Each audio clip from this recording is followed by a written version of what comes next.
Assalamualaikum warahmatullahi wabarakatuh. Perkenalkan, nama saya Atika Sari, saya mahasiswa dari program studi pendidikan guru madrasah ibtidaiyah. Di sini saya ingin menyelesaikan video dari tugas mata kuliah ilmu kalam, mereview tema pada pertemuan ke-11, yakni Asy'ariyah.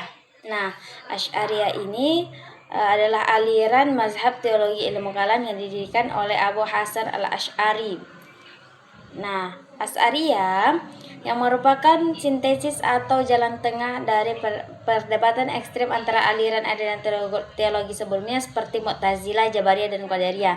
Nah, aliran ini kelak menjadi fondasi utama teologi Ahlus Sunnah wal Jamaah. Aliran ini muncul sebagai jalan tengah antara kelompok Mu'tazilah yang terlalu mengedepankan akal, kelompok tekstualitas yang menolak penggunaan akal dalam pembahasan akidah. Nah, tahun dan tempat lahirnya dari aliran Asy'ariyah ini seperti sejarah singkatnya. Aliran ini adalah mazhab teologi utama Islam yang dinisbatkan pemahamannya kepada Abu al-Hasan al-Asy'ari. Kemudian Asy'ari ini menggabungkan dalil Al-Quran dan hadis dan dalil akli dalam menjelaskan akidah Islam. Teologinya mengambil posisi moderat, jalan tengah, tidak terlalu tertualis seperti kaum Hanabilah dan tidak terlalu rasionalis bebas seperti Mu'tazilah. Nah, beliau ini adalah seorang mujtahid yang nasabnya sampai kepada sahabat Nabi, yaitu Abu Musa al-Asy'ari. Pemikirannya lahir sebagai respon kritis terhadap pemikiran kaum Mu'tazilah dan kemudian berkembang pesat sebagai penjuru dunia Islam. Isi ajaran dari Asy'ariyah yaitu sifat Allah, menolak pandangan Mu'tazilah yang menafikan sifat Tuhan. Asy'ariyah meyakini bahwa Allah memiliki sifat-sifat yang abadi, qadim, seperti ilmu mengetahui, qudrah, berkuasa, haya, hidup, dan sebagainya. Nah, sifat ini melekat pada zat Allah, tetapi sifat ini bukan zat itu sendiri, melainkan tidak terpisahnya terhadap sifat fisik seperti tangan atau wajah Allah. Asy'ariyah meyakini bila kaifah tanpa mempertahankan bagaimana bentuknya agar tidak jatuh pada antropomorfisme.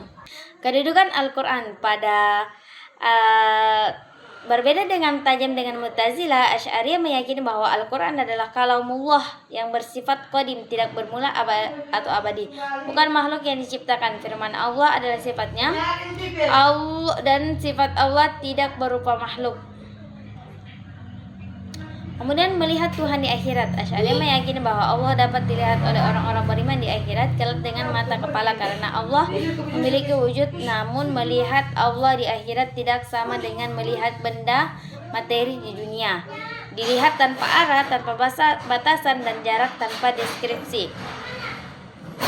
Kemudian konsep perbuatan manusia. Nah, di teori ini jalan tengah antara kebebasan mutlak Qadariyah dan metafilisme dan mutlak Jabariyah. Menurut Al-Asy'ari, segala sesuatu di alam semesta diciptakan oleh Allah, termasuk perbuatan manusia. Namun manusia disebut kasb, usaha atau perolehan. Iman dan pelaku dosa besar itu orang mukmin yang melakukan dosa besar tetaplah seorang mukmin, bukan kafir, dan bukan pula berada di posisi tengah seperti pendapat Mu'tazilah. Nasibnya di akhirat diserahkan sepenuhnya kepada rahmat Allah. Jika Allah menghendaki, ia akan mengampuninya melalui syafaat Nabi Muhammad, dan jika tidak, ia akan hukum sesuai dengan kadar dosanya sebelum ia dimasukkan ke surga. Jadi menurut Asy'ariyah, imam adalah membenarkan dalam hati, mengingkarkan dengan lisan, dan menjalankan dengan anggota batin. Pelaku dosa besar tetap mukmin selama ia tidak menghalalkan dosanya. Sebagai dalil rujukan, sesungguhnya Allah tidak mengampuni dosa syirik dan Dia mengampuni dosa selain syirik bagi siapa yang Dia kehendaki. Sekian akhirul kalam. Wassalamualaikum warahmatullahi wabarakatuh.